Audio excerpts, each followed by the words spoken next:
Good afternoon and welcome to Inspiratia's Investing in the Energy Transition event webinar. We are here to set the scene and open the debate ahead of our inaugural event, Investing in the Energy Transition, which will take place in Milan on the 1st and 2nd of October. The event will focus on a broad range of emerging technologies, including battery storage, biofuels, floating wind and hydrogen in Italy as well as across Europe. Joining us today, we have a panel of industry experts who will help us map out the investment horizon, identifying opportunities and flag challenges in the fascinating and ever-evolving world of new technologies in Europe. So a very warm welcome and thank you very much for joining us today to Paolo Grossi, Chief Commercial Officer at Galileo, Felipe Cornago, Commercial Director Offshore Wind, BayWa. Thank you. Pierpaolo Mastromarini, Head of Energy and Infrastructure for Italy at Bird & Bird. Hi. Good afternoon. Welcome. And Stefan Vatchev, Executive Director, Project Finance and Infrastructure at CIBC. Hello, everyone. Hi, welcome everyone, and thanks again for joining us. So I'd like to start by focusing a little bit on the floating wind sector. So since the Italian government announced plans for a floating wind CFD scheme in Italy, a number of international developers have announced plans to expand into the sector in the country. What challenges do they face? Okay, so I guess it's my round of... Your cue. Okay, so actually for international experienced players, getting into a new market like Italy, I think the main challenge, and it will be a tremendous difference if these players have already track record and background in the country, and a big difference with the ones that do not have it. It's like any other market, you need to know not only what you're doing, but especially how it's done in the country, and especially in a new offshore wind market that is not specifically and extensively regulated yet, with a track record and past, you need to understand to drive to the right place. So previous experience is very advantageous, and that's one of the main challenges. You don't have it. Of course, you can find a local partner, but obviously it's not the same as having yourself the experience and the right team to approach the market with, like in our case, that we're lucky to do so.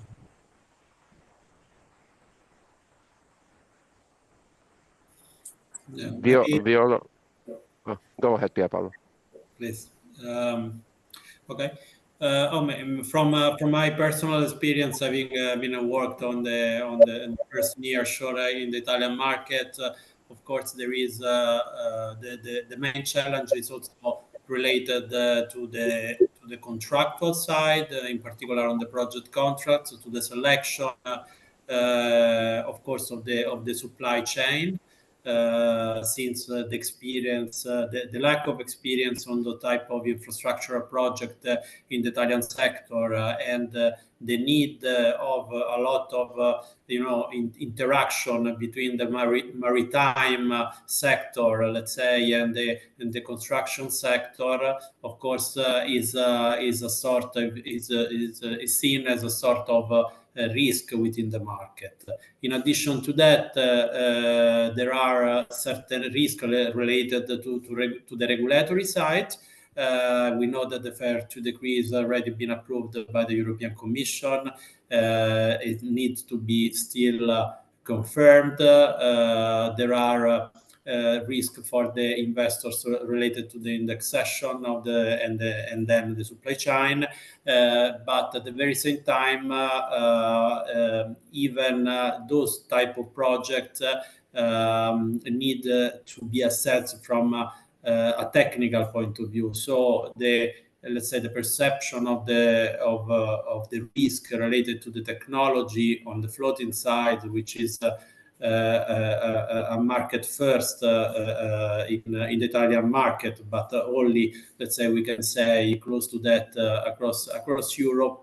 It will be quite a challenge, even from the lender perspective. Maybe I would echo what Pierpaolo was saying. Offshore in Italy means floating in the end, the Mediterranean in general. So where there is the possibility to make a fixed bottom, maybe in the north of Adriatic, there is not so much wind. So, I mean, mainly it's about floating. Floating is a very new technology. So the challenge we see, and but we want to really help developing this technology in Italy, is to a little bit put together all the components for the execution of the project, because now permitting is more or less regulated. Ports are going to be organized to be able to deliver construction facilities, but there are still some bits and pieces of regulation about the sea spaces and also the supply chain, mainly including the grid connection, which still to be, let's see, finalized in terms to have a real plan for execution of projects whenever approved. Thank you. And Stefan, perhaps from the standpoint of an international lender, what's your view on and what's your reaction to what's been flagged up so far when it comes to floating in Italy? No, I fully agree with all the points made by the panelists, and from a senior lender's perspective, I would say that developers need to make lenders comfortable with one technology, because choosing the right foundation type, which depends on to be suitable for water depth, seabed, and relaying that to lenders, to technical advisors and what else not, is of paramount importance, because this is a new technology, as Viola, you said. Number two is the focus on supply chain. Lenders have seen issues with fixed bottom, offshore wind, and this is a lot more established technology. It is an established technology. Floating offshore wind is not, so lenders will ask a lot more questions, even more questions about supply chain. And number three, for me, is also what Paolo was talking about, and that's the port infrastructure. Because I'm not an expert in all the ports in Italy, but generally speaking, whenever I've spoken to technical advisors, they say that most ports around the world do not have the required infrastructure to deliver commercial scale floating offshore wind. So these are the three things which I would say are of paramount importance for lenders when we look at the deal. Of course, regulatory approvals and everything else has to be in place, but from a developer's perspective, that would be my summary. And thank you very much for this initial overview. And so we've touched on, the importance, of course, of supply chain. It's perhaps worth kind of like reminding that I think the government targets 2.1 gigawatt operational capacity by 2030. What do we think of that target? Is the supply chain ready for it? And what are the challenges, and what perhaps are the solutions that government regulation, but also developers, like you said, can start thinking towards in order to attract investment in this space? Okay, so what I believe is the straight answer will be no. So I think everybody would agree. However, I don't think it is very differential to any other market. Even some leading markets in offshore wind, not in floating, offshore wind in general, are not quite ready yet for floating offshore wind, as we can see, for example, in the UK, and recently awarded in France, etc. So I think it is a common problem. I don't think it is something unique. So the question is, how potentially is Italy going to be able to tackle all these problems? I think the potential is good, but I mean, the problem doesn't reduce to ports, also the local supply chain. So we have strong companies in shipping building that can translate their experience to floating offshore wind. Just to name one, we have Fincantieri, so we have some some serious players that are willing and actually with good views on the market and willing to progress, etc. And we have other examples in other countries, like, for example, not even tackling the local market, but also international markets like Navantia in Spain. So I think this experience can be translated in Italy, definitely, that's for sure. And of course, that will strengthen a little bit more what is already good in the market. No? So having actually companies able to tackle some of the scope of these projects is going to help, because it will have also knock-on effects on important issues to be faced during development, like acceptance, local acceptance, etc. So I think even though the challenge is there, I don't think let's say the landscape is so bad in Italy. On the contrary, I think it is good. And Paolo, what's your view, perhaps from a more like local or developer with a presence in Italy? My view is that 2030 target is critical in the term of time. So time is still to be proven to be enough. 2.1 gigawatt, by the way, is less than half of the capacity which is put into the new offshore decree, the so-called FAIR 2 decree, which is 4.6 gigawatt. So the government was already, let's say, prudent in that respect. But as was mentioned by Felipe, it's the same issue in other markets. We are also developing offshore in other jurisdictions. And I think it's, as I was mentioning before, it's a matter of proving the execution. We are now in contact with different partners for the different component of the supply chain. But first ports can be a critical path. The cable, the delivery of cables, it's another scarce resource because there is also competition on that. I mean, there is still to really manage a little bit of engineering and project management overall, I think. Now, we all believe that floating is feasible. There are also competition between the different markets. So I think those countries will be the first, those who are able to make a sort of a system approach to the solution. I think Italy needs to have some offshore generation, in my view. Italy is still importing some 18% or so more than 40 terawatt-hour per year, different from other countries which are a net exporter. Italy is a structural importer, still relying a lot on gas. So I think there is room for developing technology, renewable technology, which are able to deliver real volumes. And for sure, offshore is the number one candidate at the moment. So I hope system will react quite quickly and put together all the forces to really implement the plan. And of course, I mean, everyone on this panel, I suspect has an overview of other markets as well when it comes to floating wind. How does Italy, compare to other markets in Europe? And are there any lessons that the Italian government or the Italian market can learn from other jurisdictions? Good question, Viola. Let's say that Italy,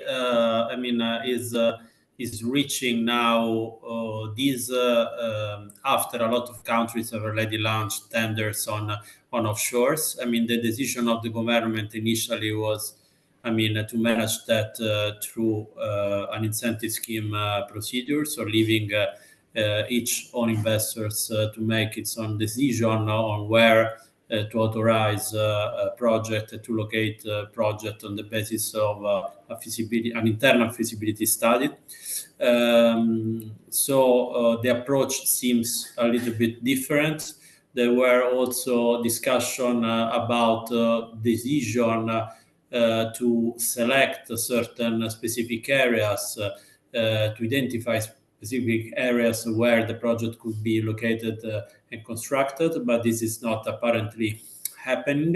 The only thing that at least seems happening is, to put a capacity threshold region by region for reaching relevant targets in terms of general capacity and in order to achieve the European general targets. And of course, this will mean that each region will look at the offshore project as a way, okay, to avoid the exploitation of additional agrivoltaic plants, for example. No?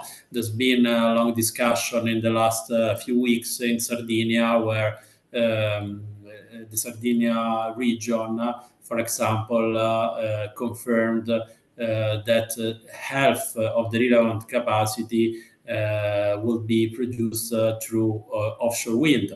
But this, if you read this together with the number of 2.1 gigawatt operational capacity, of course, it does not fit. So probably that number is a little bit low. And the uncertainty of discussion across the government are not helping, let's say, the investment decision. Thank you. And Stefan and Felipe, perhaps you having kind of looked at other jurisdictions as well. What would you say on that one?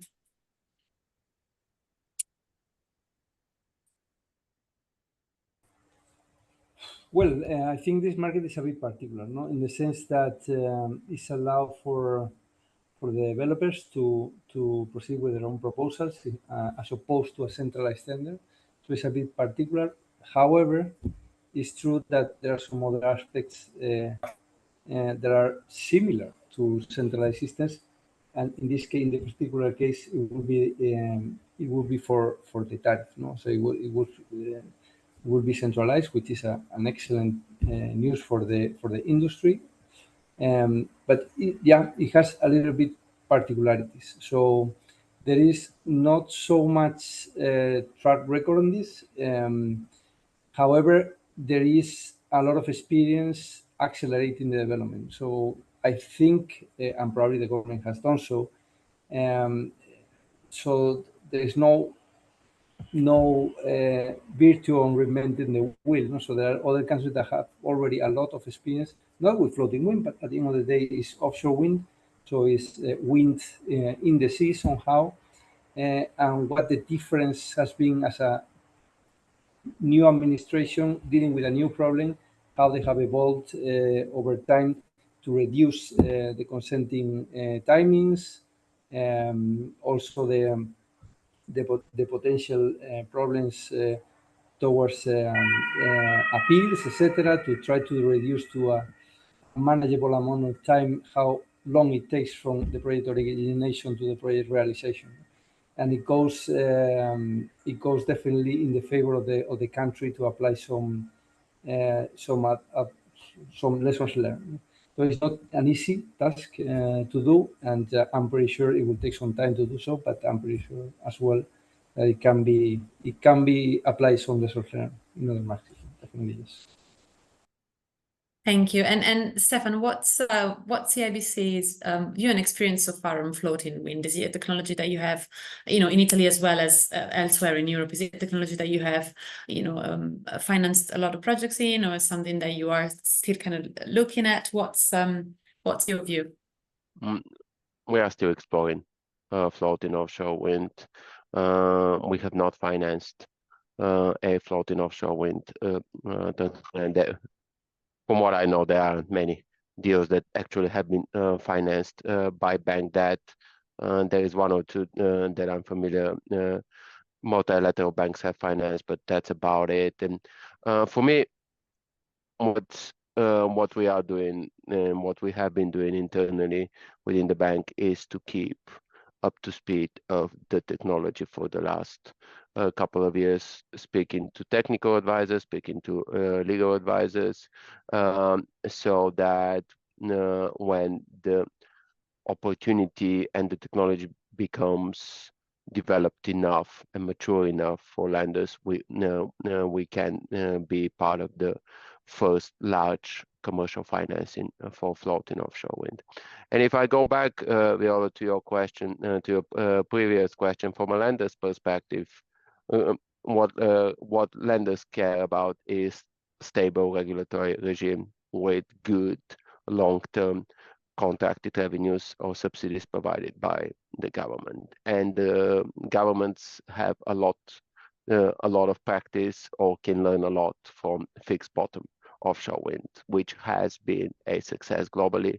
So it's not difficult to follow that example and to make floating as big of a success as fixed bottom has been.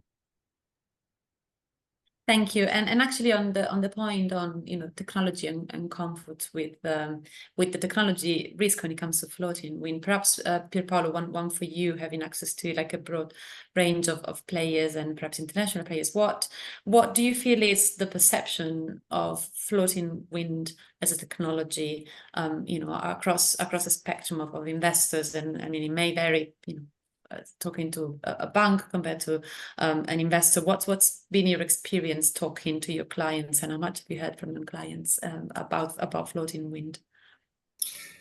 Yeah, technically there is no experience at all. The only market first, it was a nearshore that was based on a monopile structure, and the technology was totally different. Even if that, for example, even in that case, the turbine supplier is planning, to sell turbines also on large offshore projects. There is, of course, some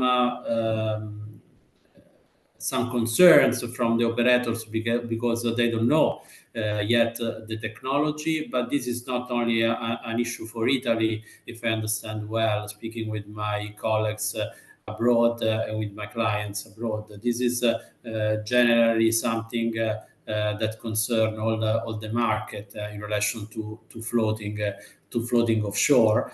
It's not a question related on the permitting. It's more related on the clearance on the supply chain and on the certainty of the let's say production once the project has reached construction and it is in operation. So we know very well that usually lenders used to monitor through technical advisor the construction phase, but also they expect certain revenues out of the project and a financial model running on the basis of track records, as Stefan was mentioning also before. Therefore, we will need to see whether this will come after. Such technology has reached a certain degree of maturity in other countries, and this could be used for Italy as well, or whether there will be certain requests, let's say, to moderate and to, let's say, to balance the risk deriving from this market first on the technology side. For example, maintenance reserve account or certain guarantees from the EPC contractors. Thank you. So going back to the pipeline and the government targets for this sector in Italy, do we think that the opportunities are realistic? The investment opportunities are realistic in floating wind in Italy at the moment, or where is the market at when it comes to considering investments? From we have developers and lenders here, so from different perspective, what do we think?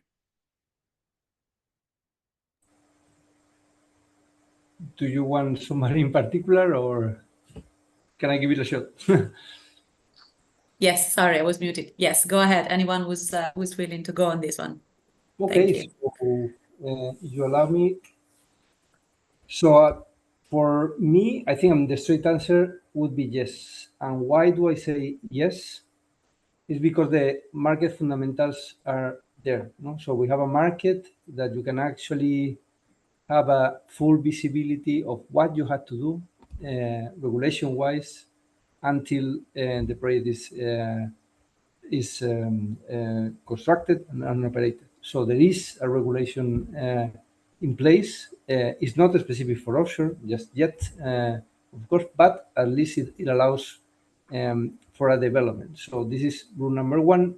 Second, can we deliver the power? The answer is yes. So there are some grid connection. Of course, and the grid operator is going to plays a fundamental role with the evolution of the market to deliver the full pipeline. But as of today, there is grid capacity. So, and the third is route to market. And actually, with the last decree approved, the third two, I think the news cannot be better. No? So I think our financial colleagues probably will explain this better, but this takes away a lot of uncertainty in the project that is actually in the hands of the government to take away. So this kind of stability and visibility over no less than 25 years in this case of such a good regime for the remuneration of the project is only going to help to deliver the pipeline in Italy. So for all these reasons, combined with what I think there are some feasible projects, yes, there are good projects as well to be delivered. So it makes me think that yes, I think it's quite material. Do other players on the panel agree, or from different perspective have a different point of view? From my perspective, I agree.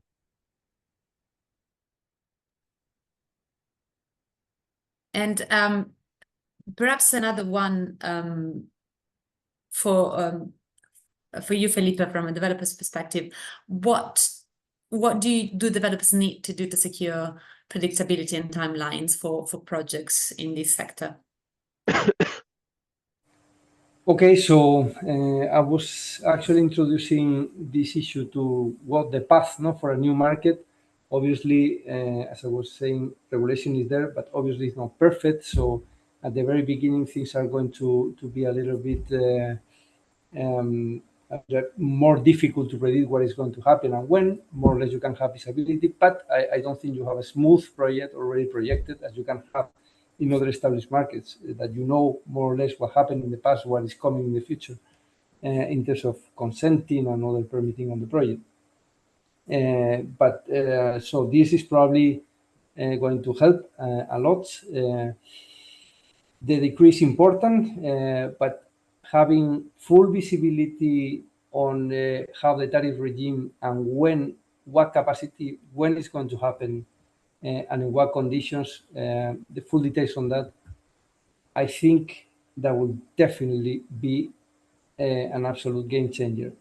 Why I'm saying that, not only for the developers side, but also for the supply chain. So for the supply chain, normally these infrastructure investments are quite meaningful, and it's not the same to just target to one project, that to have a full pipeline coming one after the other, and you have full visibility that the market is established market and is going to work. So it's much more comfortable to do this kind of investments with a wider range, of course, of clients, as just applying common sense. But I think that is what is probably in the hands of the government to be improved, and in the hands of the developers is your ability to work with uncertainty and your experience in the past. But I think in offshore wind and in Italy, so not necessarily together, but sometimes even together, this experience exists and will help to develop the big pipeline that is already ongoing in the country.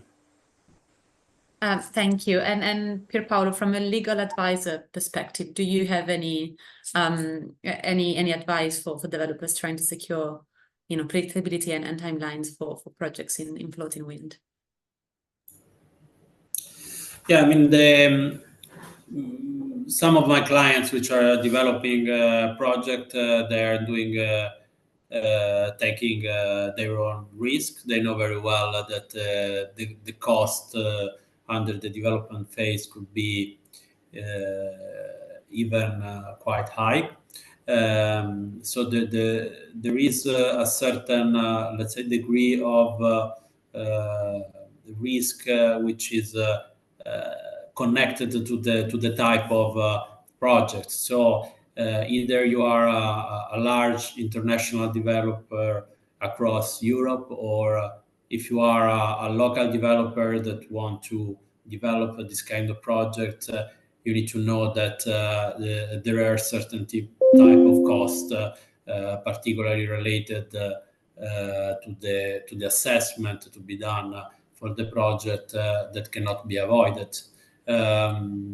Certain clients will look at that, hoping that if there is a good result in terms of production or on the forecast production, then they may attract large investors to step in before the authorization process has concluded. But of course, this is another type of risk, because we know very well that certain investors prefer to jump in JV only when the project is has a certain degree of component of certainty to reach to conclude the authorization process. Other clients instead are taking such risk and putting money at risk without because they have already done it in other countries. They know that this is a process, and they believe the process will go through. Thank you. Thank you very much for this kind of overview of the floating wind markets in Italy, but also kind of beyond that in Europe. I'd like to kind of like perhaps zoom out a little bit and discuss the Italian market from a more broadly speaking energy transition perspective. So how does the energy transition translate into the Italian investment landscape at the moment?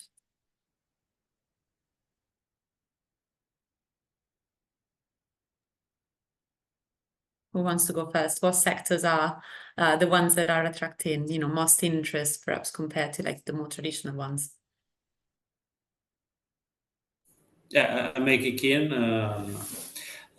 Also on this one, I would say that there is a lot of interest of different type of technology. So the panorama that we have today attracts the investment in different type of technology.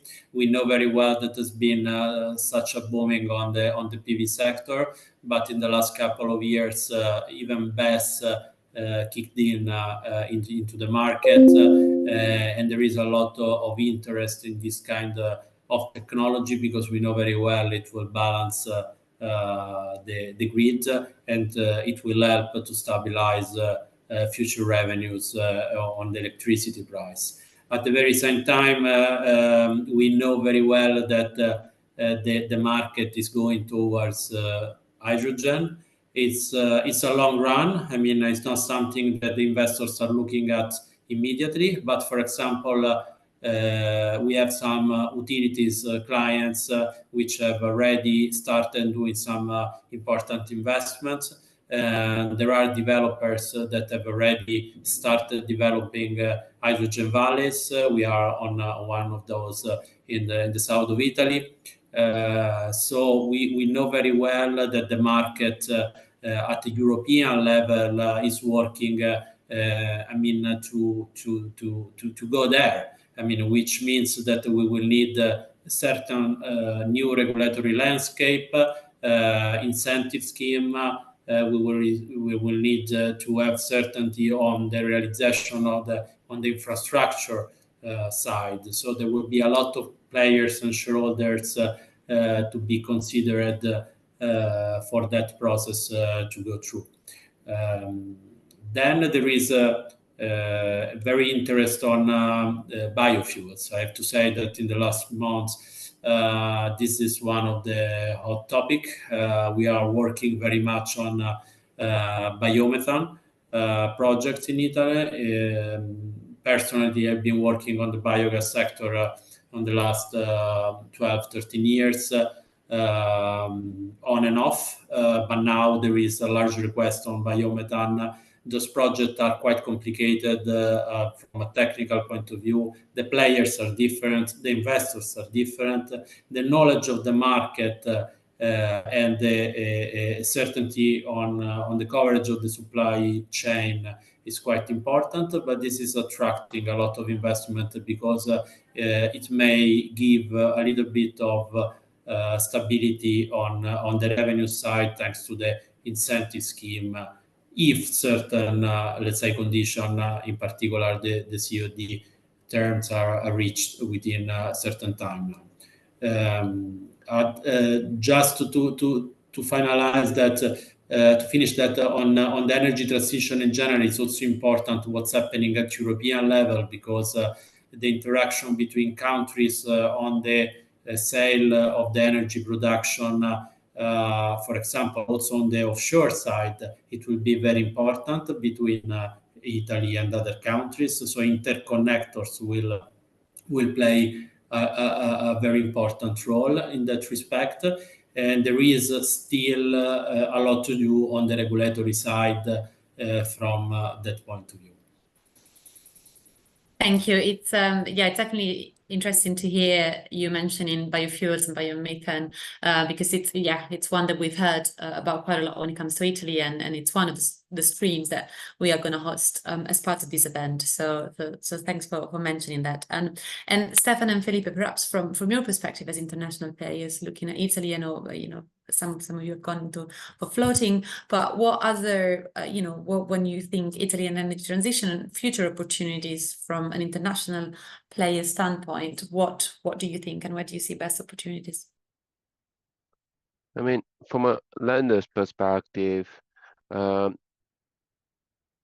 we have seen a lot of interest in Italy over the last few years. Couple of years ago, we underwrote alongside 3 other banks a large acquisition financing in the renewable space, and there was a very successful syndication on that one.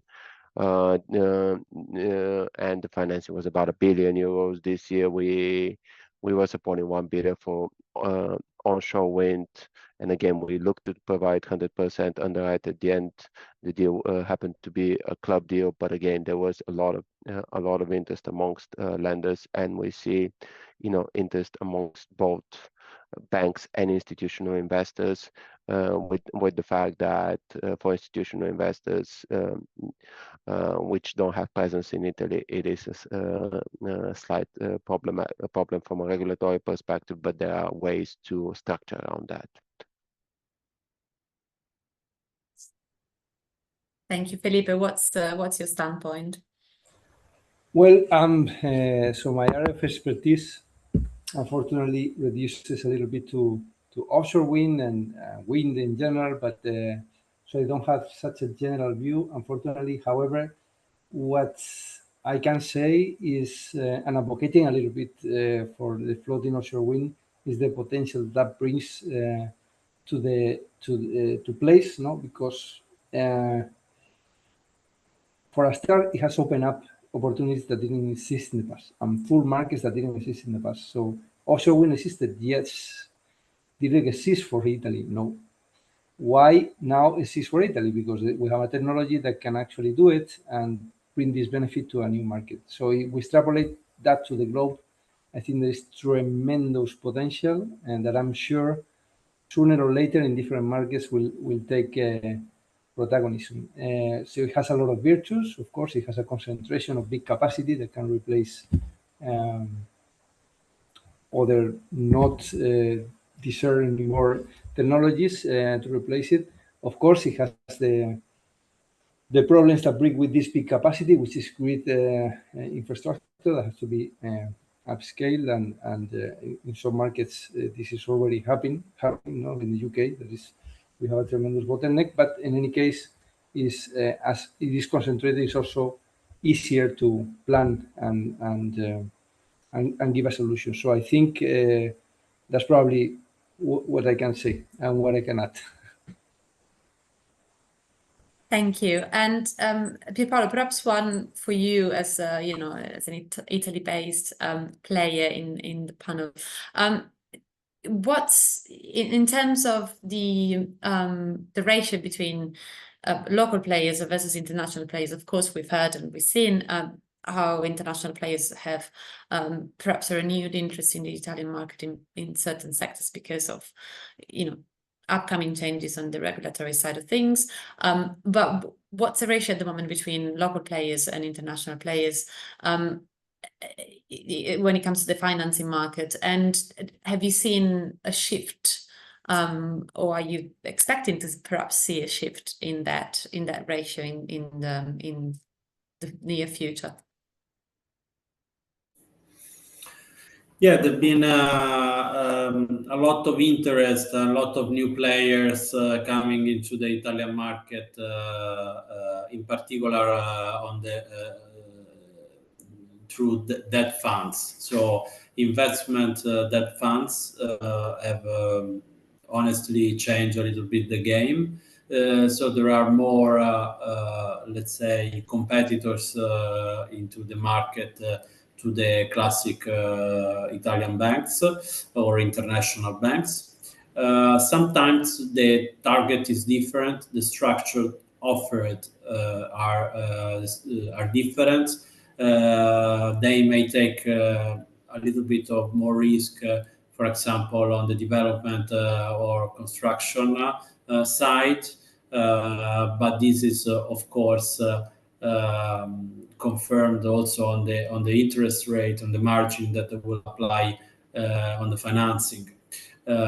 So the answer is yes.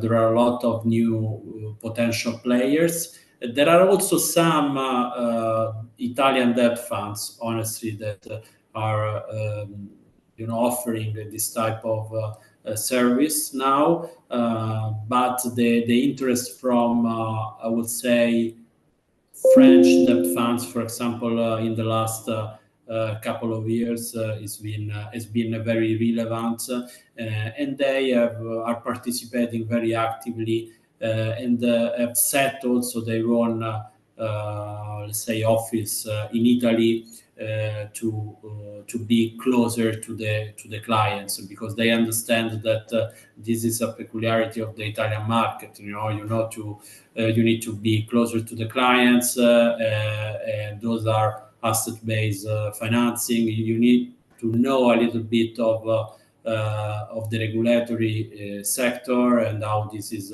evolving, and the risk connected to that.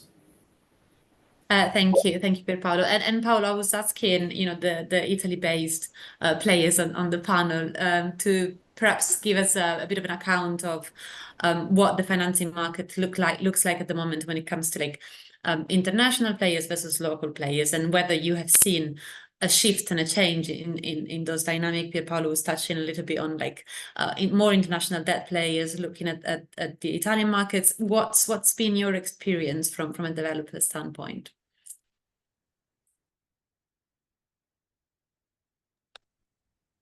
I think there you go.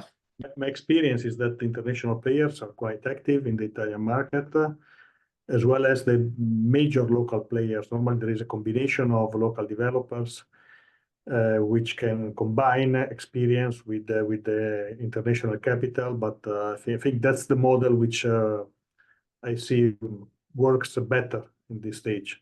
But the confidence of international investors towards Italy, I think, is good at the moment. Prices of the electricity are quite high, amongst the highest in Europe. And fundamentals are there for investing in the energy sector in Italy. So I see a lot of attention from international investors, including our shareholders of Galileo. So we are a good example of international company investing in Italy, also in new technologies like we mentioned before, floating offshore. Thank you very much. I am slightly conscious of time as we've been running for nearly 45 minutes already, but I think we do have time for a couple more questions. And we've touched on regulation. Obviously, it's a big topic when it comes to the Italian market, especially for new and emerging technologies. So perhaps a couple of questions in one. So the first one is the target is fairly high. I think we've mentioned it before. The overall target is 4.6 gigawatt of new renewables project by, I believe, 2028, end of 2028 in Italy. With the recent FERX regulation provide sufficient support for that, do we think? Or is there anything missing that perhaps the speakers on this panel would hope to see in the near future?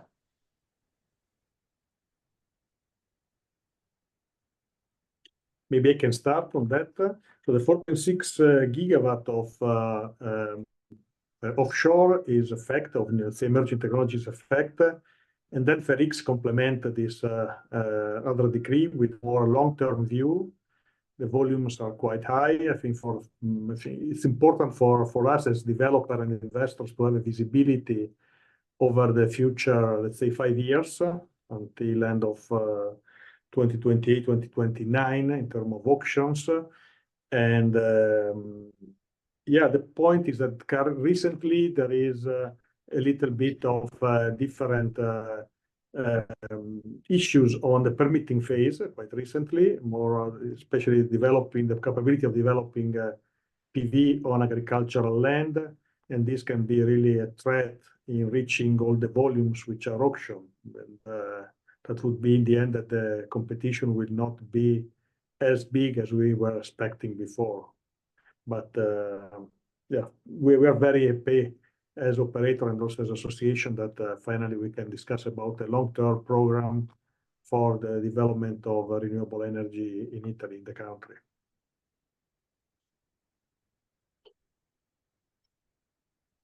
Thank you. And Pierpaolo, what's your view on this one?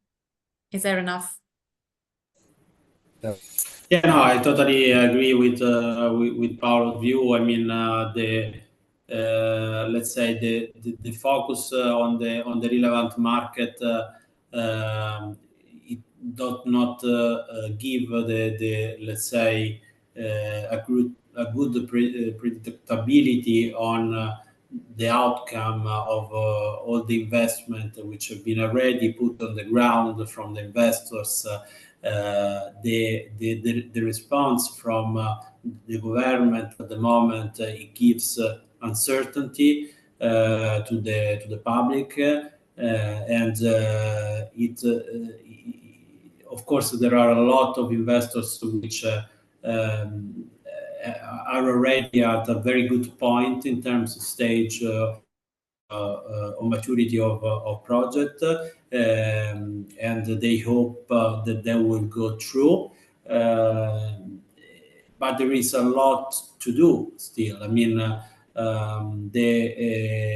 to reach the authorization phase, to connect the plants through the interconnection phase, which is becoming a little bit a pain for the investors, because it had a little bit of additional timing to reach COD for the project. And it's of course it does not give a good let's say predictability on the possibility to finance those projects as well. In addition to that, we know very well that there are a lot of utility scale projects in the Italian market, but it's also true that some investors instead have portfolios with projects between 10 and 20 megawatts, for example, or even lower than that. And portfolios with different maturity and stage of completion does not help in going through a lender process for financing the at the total level, for example, the structure. So we hear a lot of clients that now are deciding, for example, to split the portfolios and to the merger projects, and in order to start financing at least and start constructing part of the portfolio. In addition to that, there are, of course, the relevant decrees that will need to be implemented for the purpose of giving certainty on the incentive scheme. And until this has not occurred, we will never know effectively how to consider a financial model for this project, because it's true that the price, for example, for Felix, it could be very high. But honestly, if we delay the first window, of course, we will have more projects to accede to the first window, which means probably a higher competition on price, and which will follow up by having a very low price for the first auction. Plus the max system, which will go in parallel, of course, for the BESS. This is another question mark, because I think that there are certain good news which are related to the fact that the selection of the project will derive from a coefficient to be set by the GSA by Terna on the basis of the maturity of the project from south to north. But at the very same times, we do not have certainty when those, of course, projects will start constructing. And we think that all of these should go in parallel in terms of investment from the clients, which are not separating, the boxes from technology, BESS and PV.